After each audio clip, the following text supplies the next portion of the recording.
ho aminareo ane ny famindram-po sy ny fiadanana avy amin'Andriamanitra ray sy avy amin'i Jesosy Kristy tompontsika.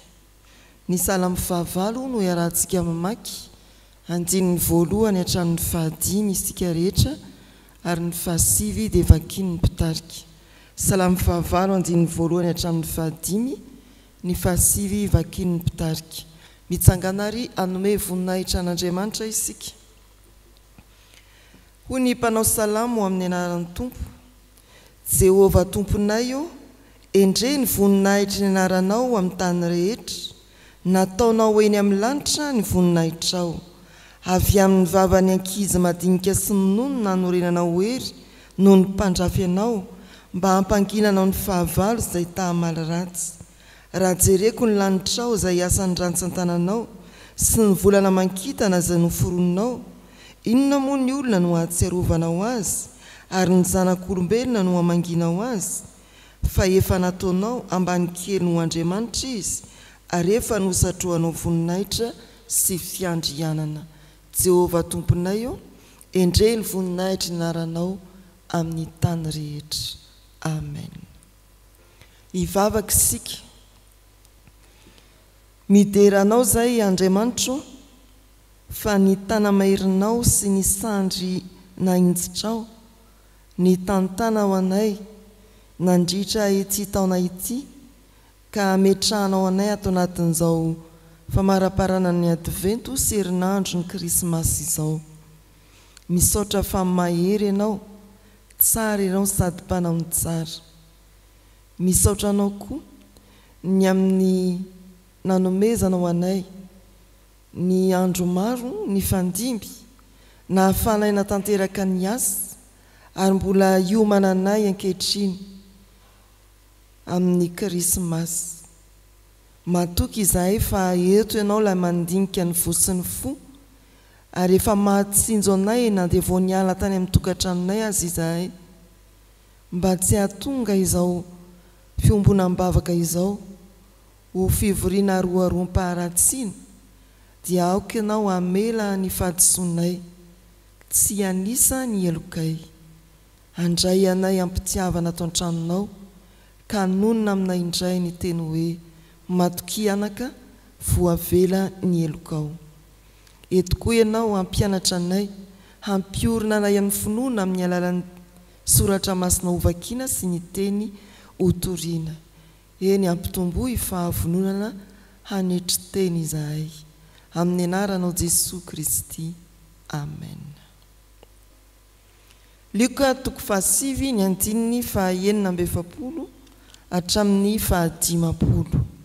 Luka 7 andininy 9 hatramin'ny 10. Vakiana amin'ny anaran'ny Tompo ny soratra masina. Dia nisy fisainana niseho tao am-pony ny amin'izay ho lehibe ao aminy. Ary Jesosy nalala ny fisainany fony, dia nandray zaza anankiray ka nametraka azy teo anoloany. Ary hoy izy tamin'ireo: nazovo no mandray io zaza io, no ny anarako dia mandray ahy. Ary nazovo mandray ahy, dia mandray izay naniraka ahy. Fa izay kely indrindra ao aminareo rehetra, dia izy no lehibe. Ary Jaona namalika nanao hoe: Tompoko, izahay nahita anankiray namoaka demonita amin'ny anaranao, ka norarahanay izy satria tsy manaraka antsika. Fa hoy Jesosy taminy: aza rarana, fa izay tsy manohitra anareo dia momba anareo. Amen. Ray masino, manamasina anay amin'ny fahamarinana, ny teninao no fahamarinana. Amen. Mbola ho amintsika ane ny fanahin'ny Tompo hampafantatra antsika indray ny heviny amin'ny soratra masina izay novakiana teo ry havana. Raintsika ny andininy 7 amin'ny anjara mofinainantsika, vakiana indray amin'ny anaran'ny Tompo manao hoe: ary hoy izy tamin'ireo: nazovo no mandray io zaza io no ny anarako dia mandray ahy, ary nazovo no mandray ahy dia mandray izay naniraka ahy. Fa izay kely indrindra ao aminareo rehetra, dia izy no lehibe. Nazovo no mandray io zaza io no ny anarako dia mandray ahy. izay kely indrindra ao aminareo rehetra dia izy no lehibe. Vo tao anatin'izao volana desambra zao ihany no nanomezana antsika ny perikopa toy izao tao amin'ny filazantsara araka ny Matthieu.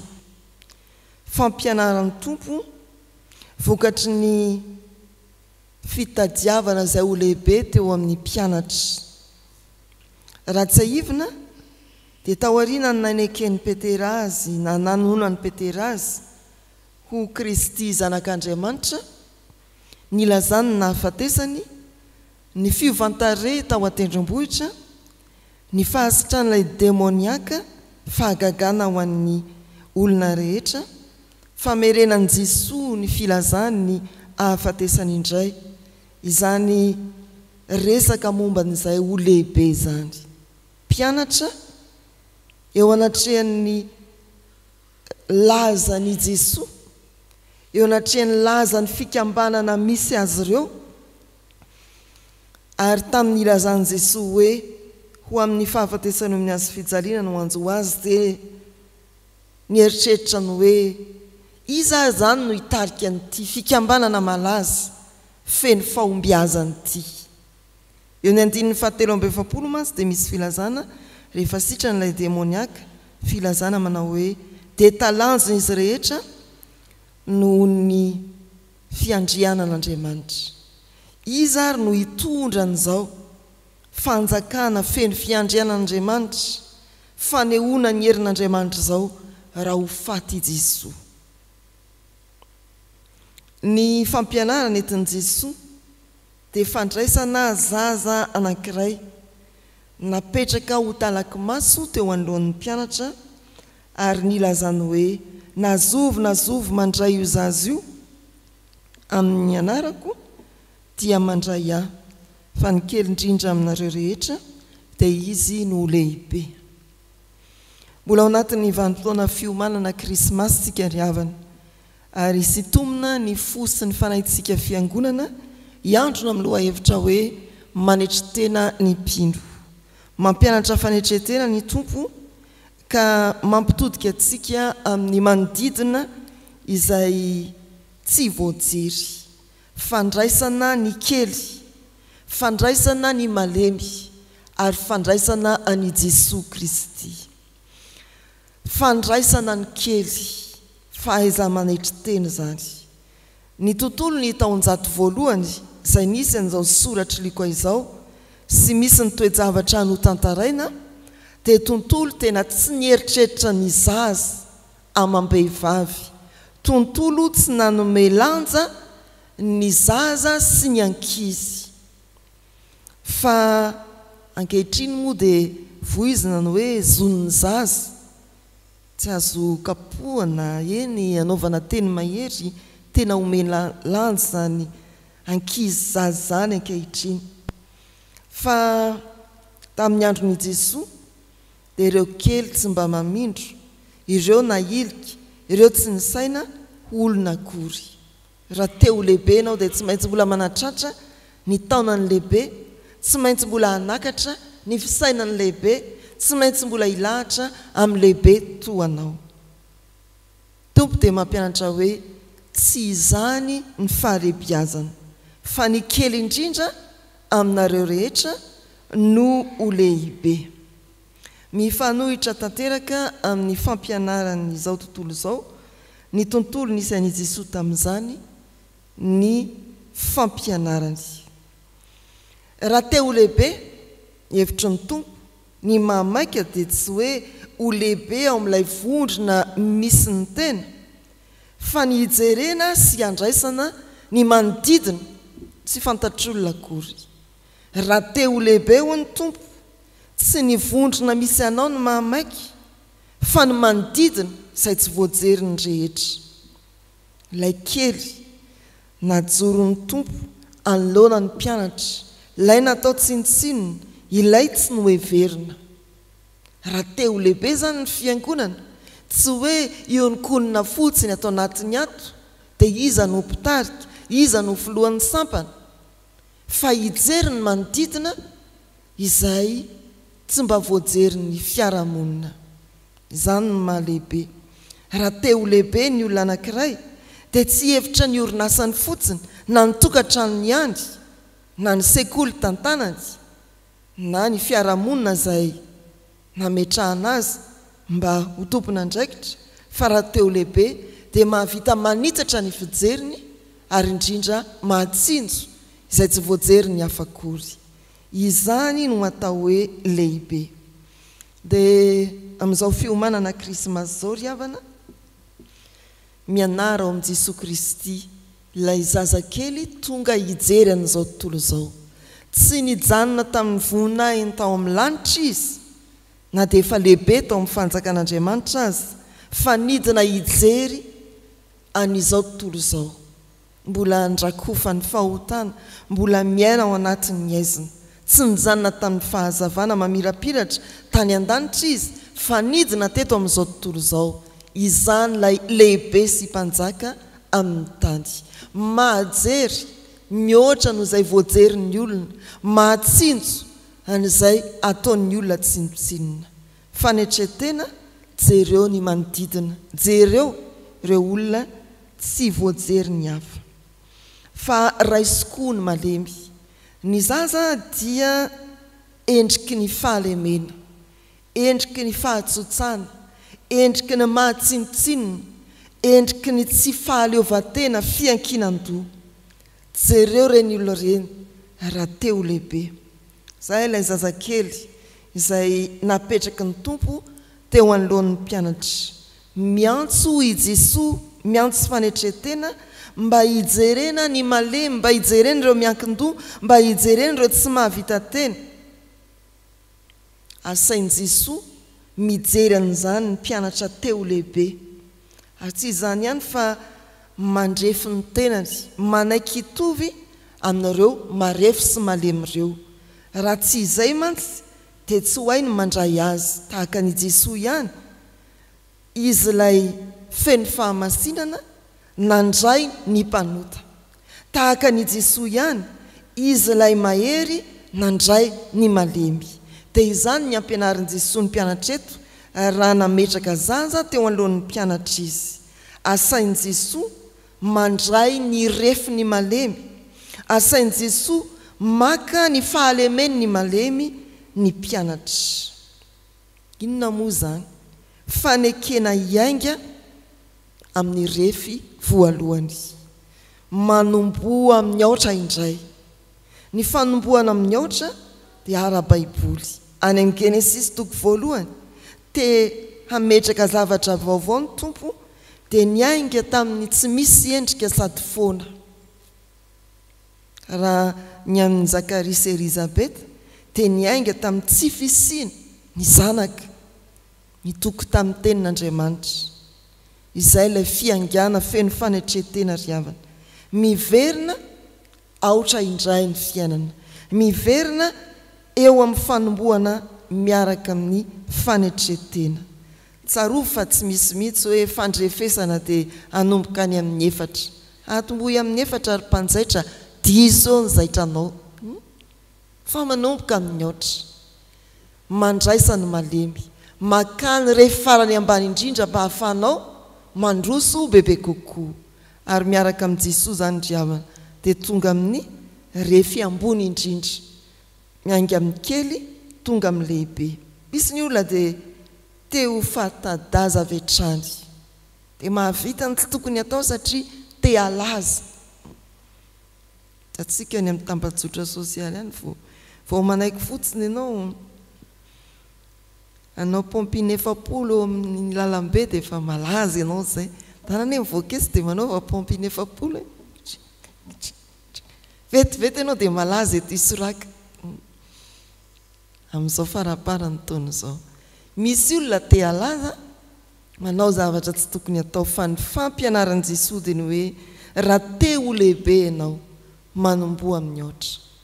Manekendray hanetri-tena ka hanomboka refy vaovao amin'izao akatoky ny krismasy izao. Ny fahatelo, hoy ny tapany farany amin'ilay teny teo, nazovy mandray io zaza io noho ny anarako, dia mandray ahy, no ny anarako dia mandray ahy. Endriky ny fandraisana ny Kristy ho an'izay teo lehibe zany. Jesosy Kristy dia milahatra amin'ireo atao tsinotsinona, ireo zazakely izay mandray andreo dia mandray ahy.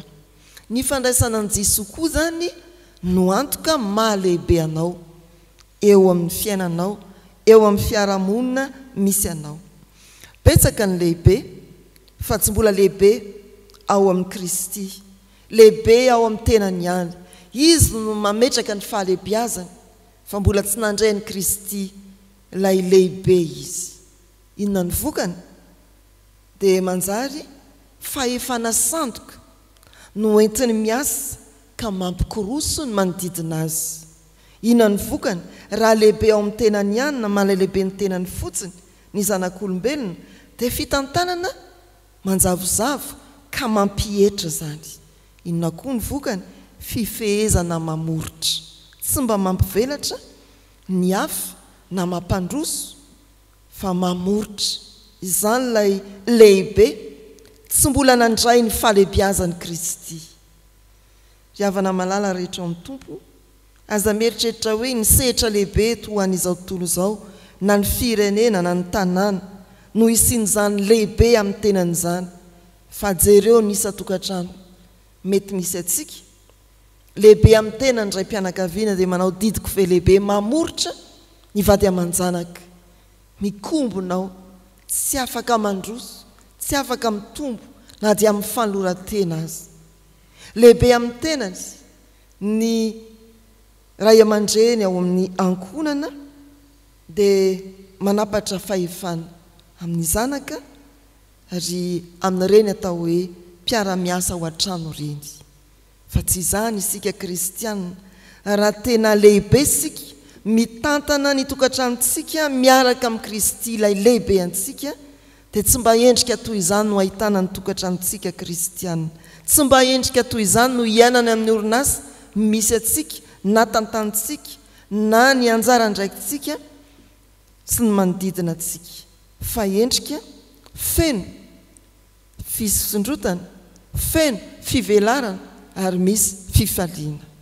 Fahalehibiazana miaraka amin'ny Kristy, fahalehibiazana tsy mamoritra, fahalehibiazana mampitombo, fahalehibiazana mampifaly. Manetretena eo anatrehan'ny tompo dia hieverony manodidina anao, aza variana amin'izay faritra kely misy anao ka eo ianao ny teo lehibe. Diso zany, ny olona tena teo lehibe dia ny mahita izay tsy hitan'ny olona sy ataon'ny olona tsinotsinona. Ny olona teo lehibe, afaka ho lehibe, dia ny mandray rehefa vaovao, miainga any amin'izay fahalemena sy ny ambany indrindra mba hisondrotra ny tena lehibe, dia izay miara lehibe amin'ny Kristy ka manana ny Kristy, mandray ny Kristy. Ingane ho fiainantsika izany amin'izao fotoam-piomanana Krismasy izao. Amen. Ivavaka isika.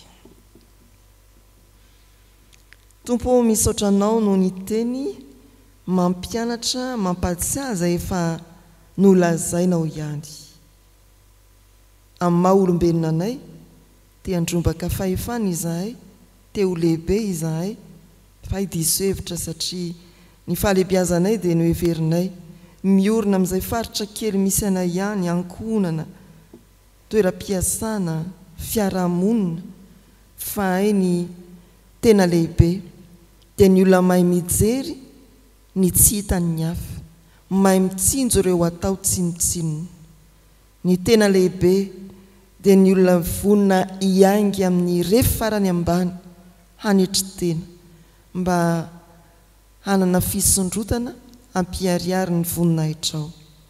Ary ny tena lehibe dia izay nandray anao Kristy ka mametraka ny fahefana amin'ny anaranao, amin'izay anjara fanapahana ananany manomboka eo amin'ny tenany, dia ianao Kristy no mpanjakany sy manana fahefana eo amin'ny sehatra ametrahanao azy ara-ankonana, arak'asa, ara-piarahamonina, dia ianao Kristy no manapaka.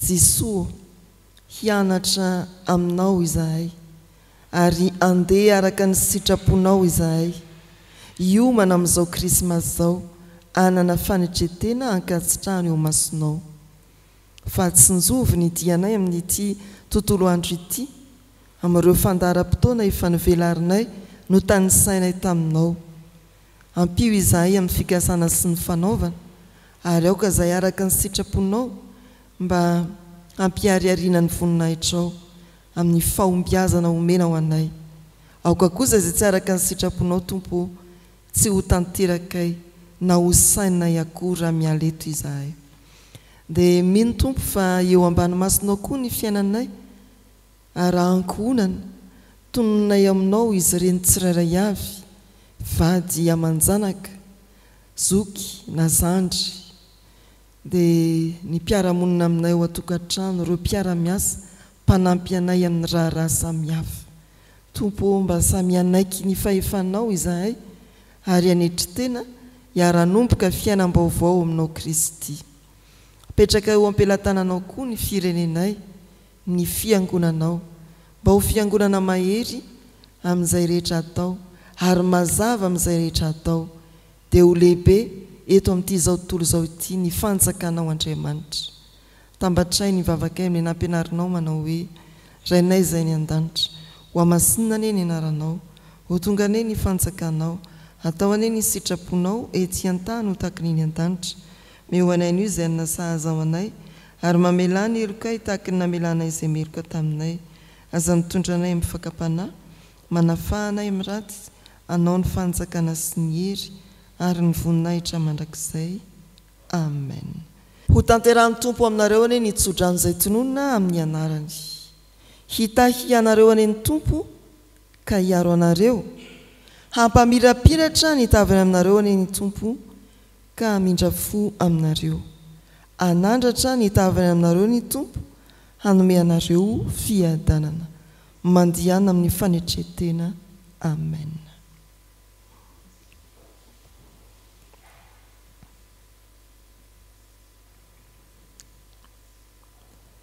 ho an'Andriamanitra irery anany ny voninahitra amin'ny anaran'ny Ray sy ny Zanaka ary ny fanahy masina amen